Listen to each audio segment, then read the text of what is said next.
Doing a daily Bible devotional has been the best thing that I've done for myself.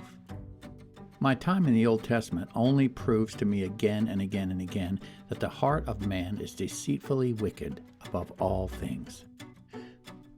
When I'm reading the New Testament, I read it within the context of when Jesus said, "Love the Lord your God with all your heart, soul, and mind, and love your neighbor as yourself." Everything in the New Testament is just an expansion of one of those two thoughts. Those are the two lenses through which I think with my mouth open as I read through the Old and New Testaments. Join me, won't you, for another adventure in Coffee, the Bible, and Page. Greetings, salutations. Welcome to another episode of Coffee, the Bible, and Page. I'm Page, your caffeine-imbued host. Here's my coffee.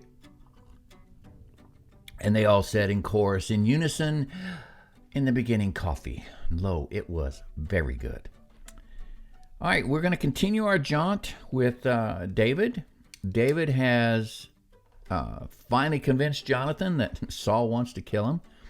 And David is in the first few days of being on the run from the king. And I believe there's some very important lessons, at least there is for me, and a reminder to me about how God's sovereignty works. And we'll get into that in a little bit. But let's look at chapter 21, read through it, make a few comments, and then I'll make some personal application at the back side of this thing. Let's see what we got. Chapter 21, David went to Nob, to Ahimelech the priest.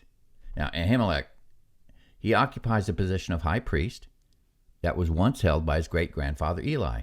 This is an important little detail. We'll see why in the next chapter. Now, it looks like at Nob is where the tabernacle was residing at the moment. Ahimelech trembled when he met him and asked, "Why are you alone? Why is no one with you?" Why would he be afraid of David? Could it be because of a couple different reasons? Perhaps David was a warrior, and maybe David's reputation preceded him. We all know that Saul had no love for the priests. He had no love for Samuel. He and Samuel were estranged. So maybe he thinks that David is an emissary of Saul and is up to no good. There could be that. Or it could be that maybe he has heard that David is out of favor with the king.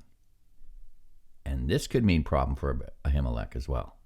So, I don't know, he trembled, he was afraid when David showed up. David answered Ahimelech the priest, "The king sent me on a mission and said to me, 'No one is to know anything about the mission I'm sending you on.'" Now, this makes me think that Ahimelech wasn't in the know about what was going on between David and Saul. He still looks at David as one of Saul's emissaries, which means then that he is afraid of Saul and David as a representative of Saul. "No one is to know anything about the mission I'm sending you on. As for my men, I have told them to meet me at a certain place. Now, then, what do you have on hand? Give me 5 loaves of bread or whatever you can find." But the priest answered David, "I don't have any ordinary bread on hand. However, there is some consecrated bread here, provided the men have kept themselves from women." David replied, "Indeed, women have been kept from us as usual whenever I set out. The men's bodies are holy even on missions that are not holy. How much more so today?"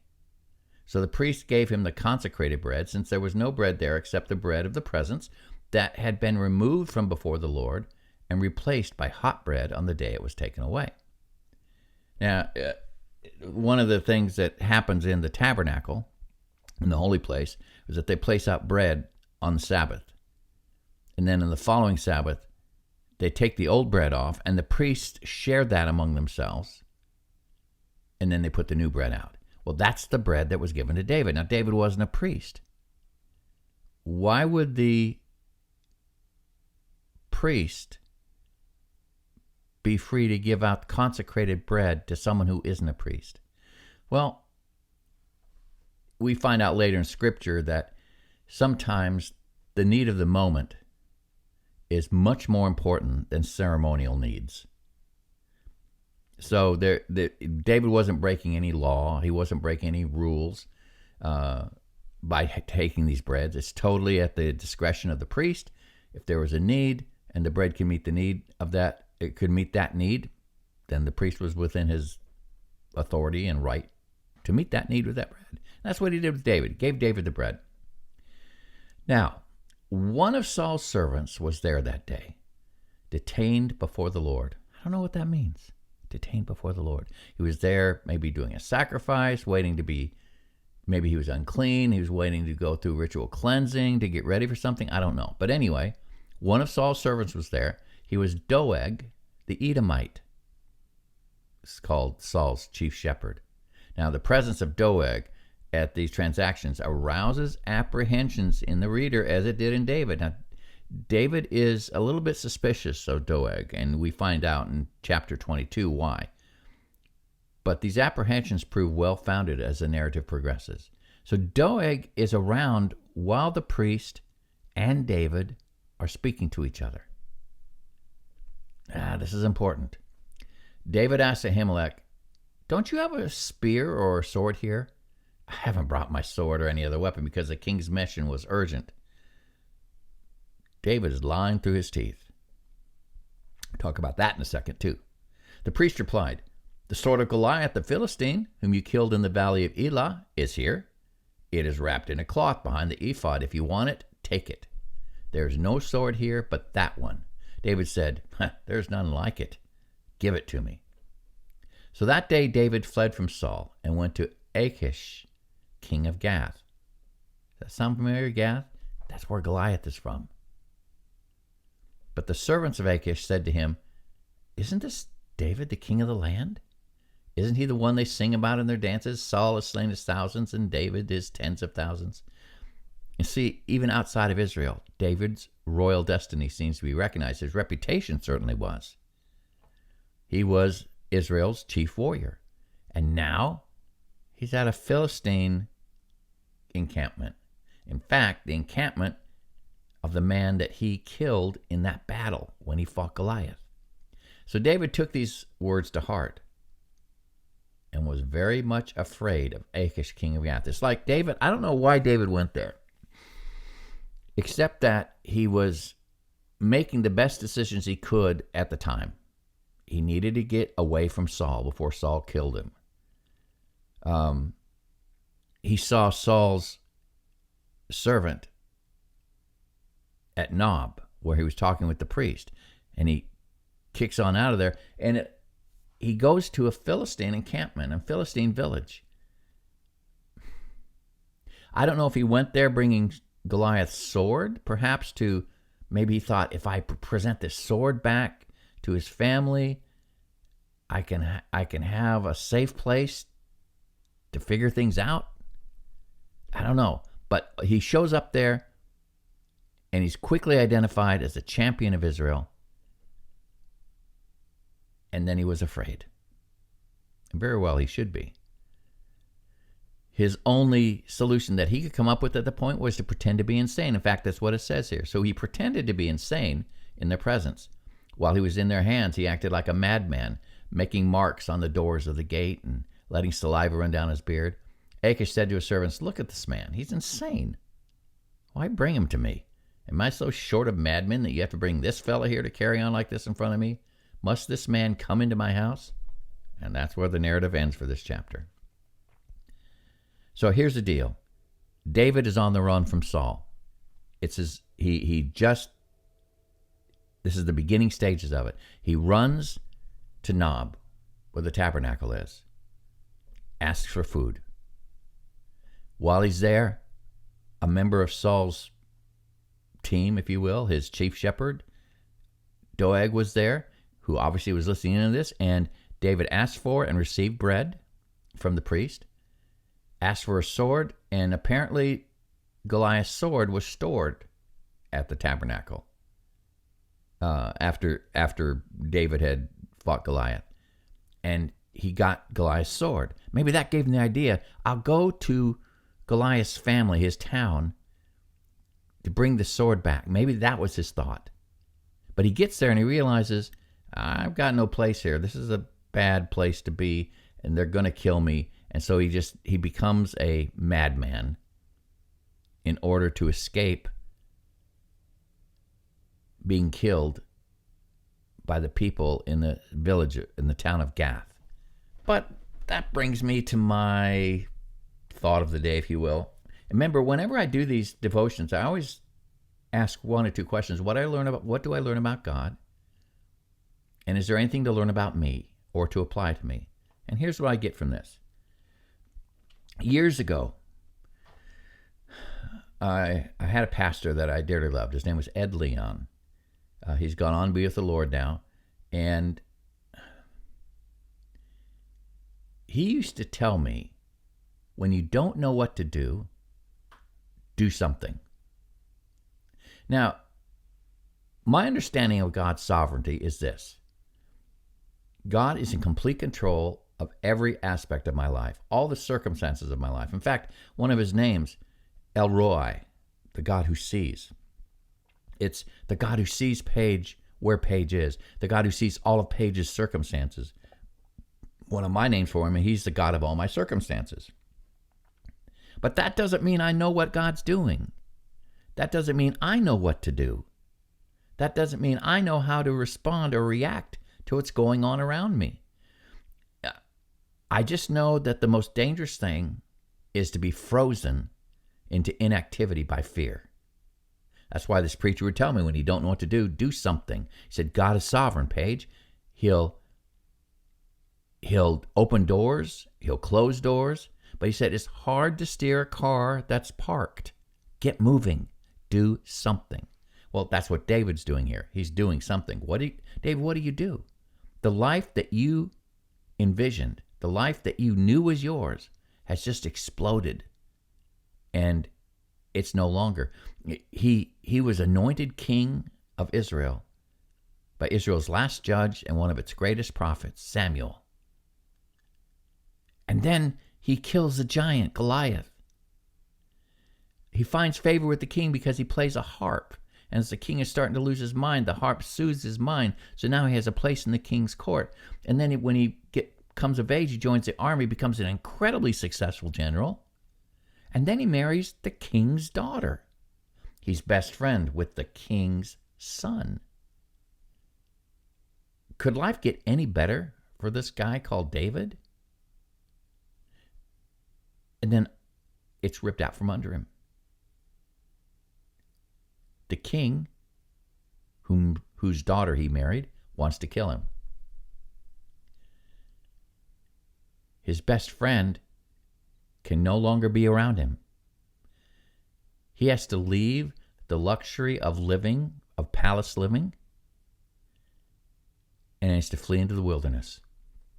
So here he is in his 20s. And his life has exploded. Everything he was certain about, everything he knew to be true was apparently not true. Has that ever happened to you? Have you ever been so certain of something God was going to do in your life only to watch it evaporate? Have you been so certain of something that God wants you to do only to watch that thing that you were doing just explode into smithereens and vanish? I know I have. When I went through my bankruptcy, when I lost my job, that was the beginning of it. When I lost my job, I thought I knew for sure what it was God wanted me to do. And I started a video production company. And it turned out to be the worst decision I've ever made in so many ways. Within 6 months, I was bankrupt. I lost every dollar I had in my life savings. And I had no choice but to enter into bankruptcy. I thought I knew what God wanted. I thought I was doing what God wanted. But everything just fell apart.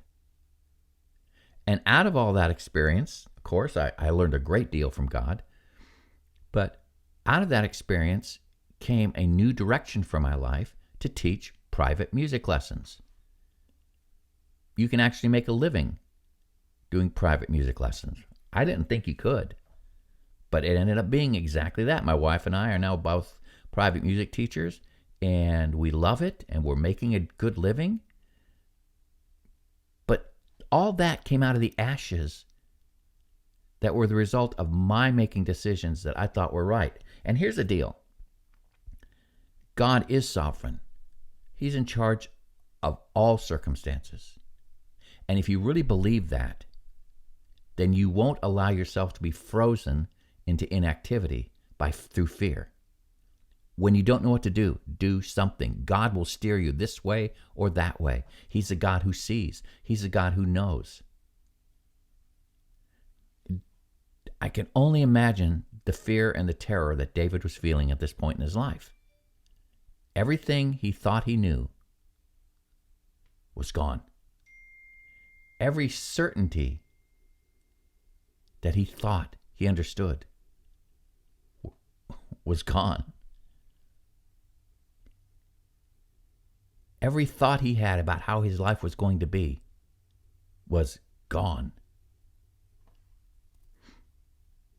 So he did what I just told you my pastor friend told me to do. He did something. And he gets Goliath's sword and he heads to Goliath's hometown. He gets there, of course, and he realizes this is not going to work out well for him. And then so he has to be a crazy man in order to escape the wrath of the king of that area. So when you don't know what to do something. That's what David's doing. He doesn't know what life holds for him. Everything he thought was certain isn't. And by the way, where's Samuel in all this? We don't see Samuel anywhere in this story, do we? Why isn't Samuel coming alongside David? We don't know that he didn't, but I think the writer would have said something if he did.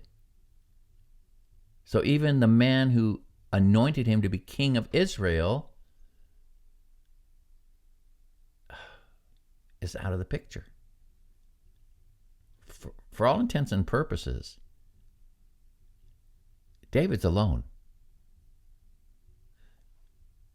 He can't be with his wife, Michal, the king's daughter. Can't be with his best friend, Jonathan.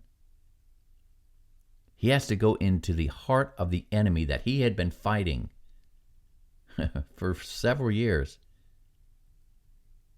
to get away from Saul. Everything he knew to be certain was uncertain.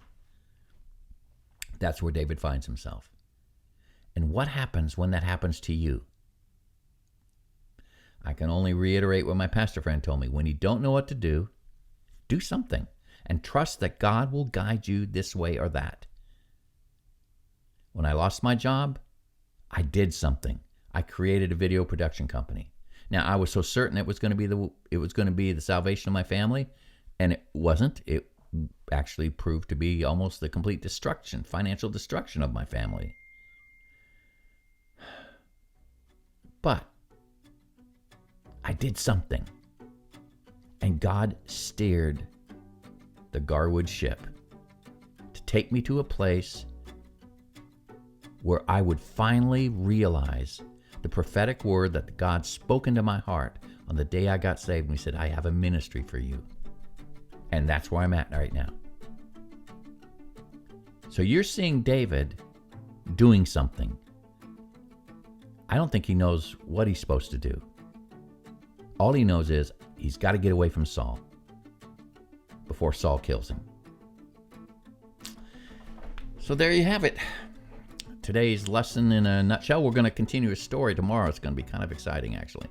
So this is Paige. Here's my coffee. Folks, I'm out here. Have a grand and glorious day. Bye-bye. So, what did you think about today's Bible devotional?